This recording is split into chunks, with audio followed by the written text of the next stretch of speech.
Y recibimos ahora en nuestro plató a Mariano Olcese. Ha dedicado toda su vida a la arquitectura además municipal. Aquí en el Ayuntamiento de Valencia ha dedicado más de 30 años y ha participado en la construcción o en la reforma de muchísimos de los proyectos, más de los que se imaginan, que tenemos por toda la ciudad. Mariano, buenas tardes, bienvenido.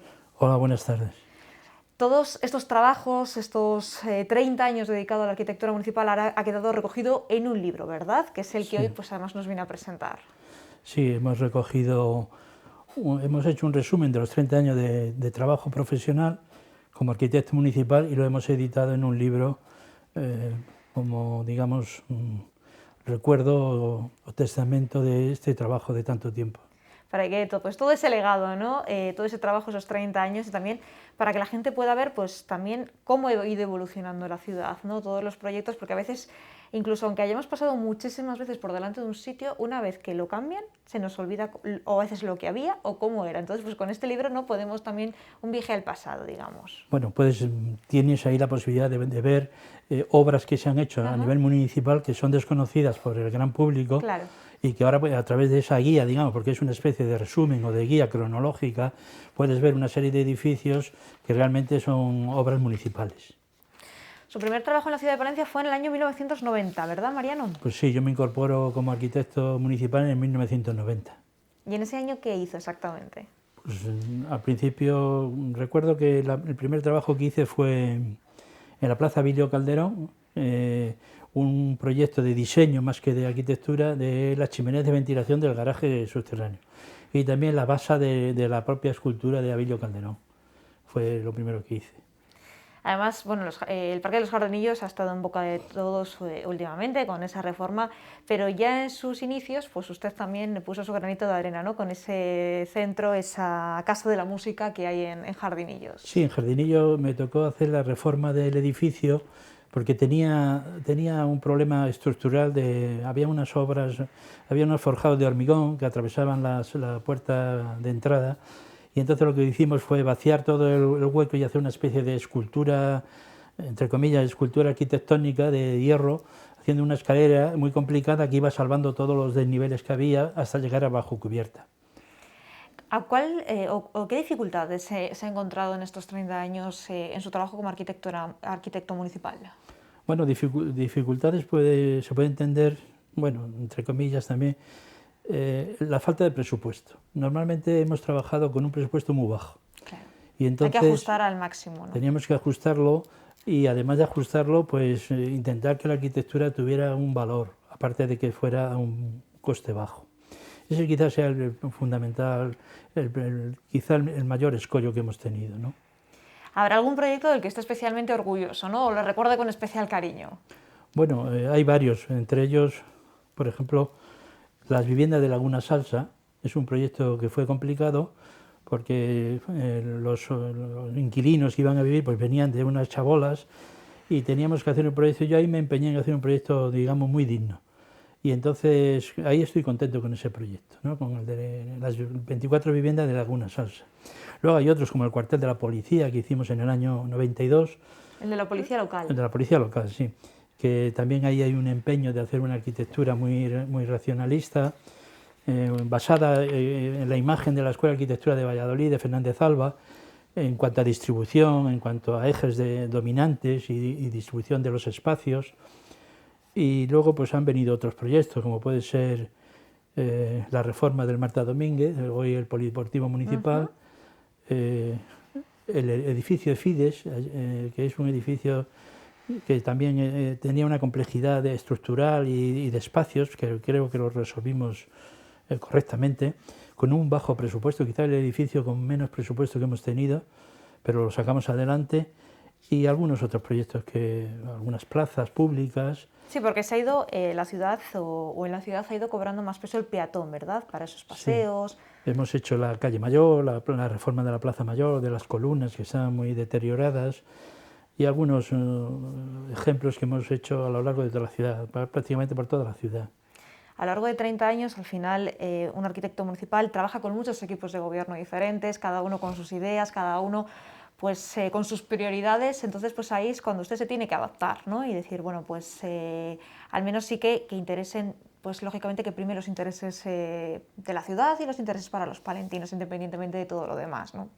Sí, bueno, indudablemente el cambio político sí que influye, pero yo he procurado que no me afecte. O sea, que yo he procurado hacer mi trabajo independientemente del político de turno. Porque ¿cómo ha cambiado la ciudad en estos 30 años? ¿Cómo la ha visto usted a nivel pues, arquitectónico, en la forma de vida, de cuáles son las necesidades, por ejemplo, ahora mismo incluso de Palencia, o cómo han cambiado? Bueno, yo desde mi punto de vista veo que la ciudad se ha convertido, es más amable, se ha hecho más peatonal, se está intentando hacer una ciudad para la persona, no para el coche, y eso está muy bien en el sentido del futuro, ¿no?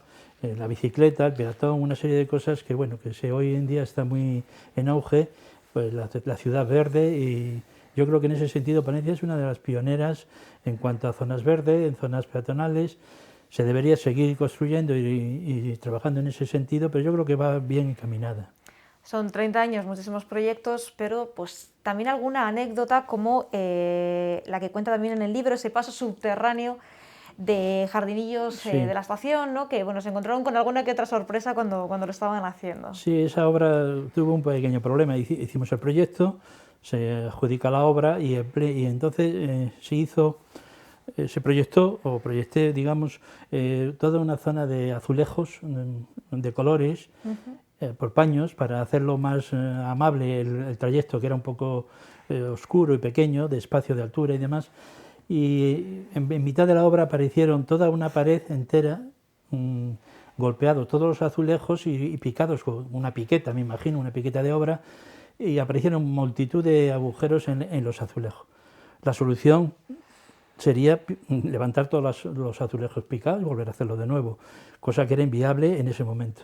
Entonces se me ocurrió poner simplemente una especie de chincheta, digamos, de tamaño grande, que era una semiesfera dorada, y fuimos colocando las piezas por la pared de tal forma que yo decía en aquella época, que era como una partitura musical, y lo que hacíamos era convertir la barbarie en arte.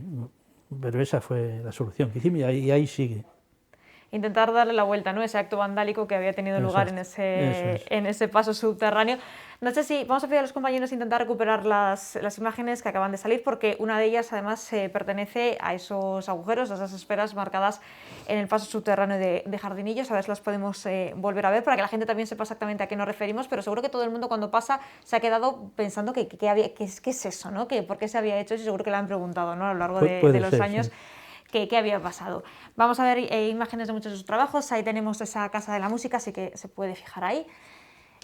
Que hablábamos de Jardinillos. Esta es la vivienda de Laguna Salsa. Esta es la maqueta del edificio de Fides, que son 3 talleres y una zona administrativa. Ahí están esos agujeros. En los azulejos. Sí, la solución a los azulejos. El cuartel de la policía local, que es un edificio que me gusta bastante y creo que tiene interés. Estos son cómo estaban las columnas de la calle Mayor y de la Plaza Mayor. Están totalmente destrozadas y fue una labor de recuperación, de prótesis. Este es un pequeño proyecto de una bolera que me gustaba, la macla de volúmenes que hicimos. Aquí hay una plaza pequeña en San Antonio con un elemento escultórico en acero. El pabellón. La reforma del pabellón, la segunda reforma, porque la verdad tuvo dos, y esto es la isla, zona sur, la zona deportiva.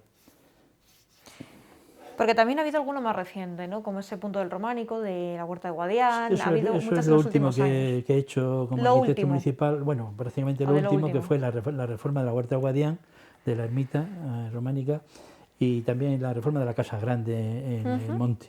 Esos son los dos últimos proyectos. ¿Y qué puede decirnos, Mariano, por ejemplo, del proyecto de La Tejera, que lleva tantísimos años en un cajón? No sé cuál era su idea o qué le hubiera gustado hacer a usted en la Tejera, poder ayudar en ese proyecto. Bueno, en La Tejera nosotros no hemos participado. Claro. Simplemente fue cuando estaba la escuela taller, sí que colaboramos.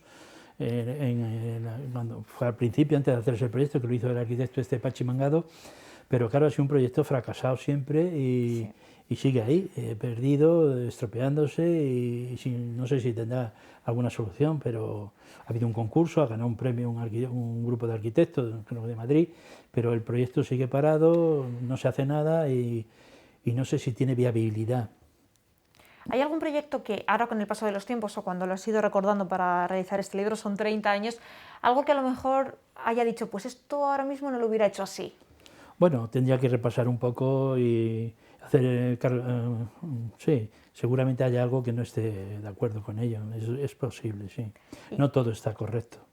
y qué proyecto le hubiera gustado sacar adelante antes de jubilarse, pero que pues no ha salido adelante finalmente por tiempos o...? No, yo normalmente hemos cumplido con todos los proyectos que nos han pedido en el ayuntamiento y no queda, no hay nada pendiente, digamos, que no se haya hecho.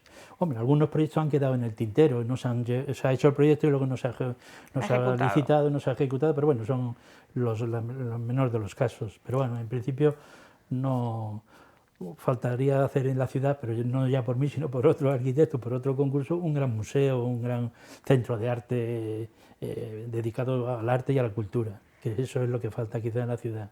Sí, pero nos decía que en estos 30 años la ciudad ha evolucionado, es una ciudad más amable, ¿no? Más Sí. fácil, por ejemplo, de transitar por ella, pero que nos decía va en el buen camino, pero imagino pues, que todavía le falten cosillas, ¿no? Y a lo mejor una de esas es Sí, una de indudablemente la ellas. ciudad va creciendo en función de... Lo que pasa es que el tema de la cultura es muy difícil y entonces pues dedicar dinero... La Tejera podía ser el centro cultural, pero no se hace, ¿sabes? Sigue ahí en el cajón, ¿verdad? No sé si tiene esperanzas de que eso Yo no sé salga qué está adelante. esperando porque había subvenciones, había Sí. dinero de Madrid, había dinero de todas partes, pero no se hace nada. No sé cómo está ese tema, la verdad. Aparte de ese gran museo, ¿hay algo que le falte a Palencia bajo el punto de vista de un arquitecto municipal? Bueno, ahora mismo la ciudad está un poco, iba a decir, digamos, dormida, porque van desapareciendo comercio, va desapareciendo actividad, falta universidad, falta muchas cosas para que la ciudad recobre vida. Es una ciudad que se va apagando, creo, poco a poco y había que reactivarla de alguna forma. Pero bueno, no lo sé. Bueno, pues para todos aquellos que quieran recordar cómo era Palencia hace ni más ni menos que 30 años, todos los proyectos que se han ido haciendo, que a veces, muchas veces pasamos por delante de ellos y ni nos damos cuenta de que eso no ha estado siempre ahí, ¿verdad? Y detrás de todos ellos pues ha habido mucha gente trabajando, como es el caso de Mariano, 30 años como arquitecto municipal en el Ayuntamiento de Palencia. Toda su historia en este libro, Mariano, que ¿dónde puede encontrar la gente? Bueno, ahora está en varias librerías de Palencia, creo que está en la librería del Burgo, está también en la librería Ateneo y no sé si en alguna más, sí, también enfrente del Jorge Manrique, que hay una librería JM, creo que se llama, también ahí se puede encontrar, están donde la librería que nos lo han solicitado. ¿Y cómo tiene que preguntar por él, Mariano? ¿Cuál es el título de ese libro? El título son Mariano César Segarra, 30 años de arquitectura municipal, Palencia, 1990-2020. Y ahí podrán encontrar pues, algunas de las fotos que hemos visto, pues como ellas, muchísimas más y toda la historia que hay detrás de todos esos Exacto. proyectos. Mariano, muchísimas gracias por haber estado hoy con nosotros haciendo esa pequeña historia por la arquitectura Muy municipal. bien, gracias a vosotros por darme esta oportunidad. Ya saben, como acaba de decir Mariano, pues el libro está ya para que lo puedan comprar, lo puedan adquirir. Un regalo perfecto para estas Navidades, para la gente de aquí de Palencia, en muchas librerías de la ciudad.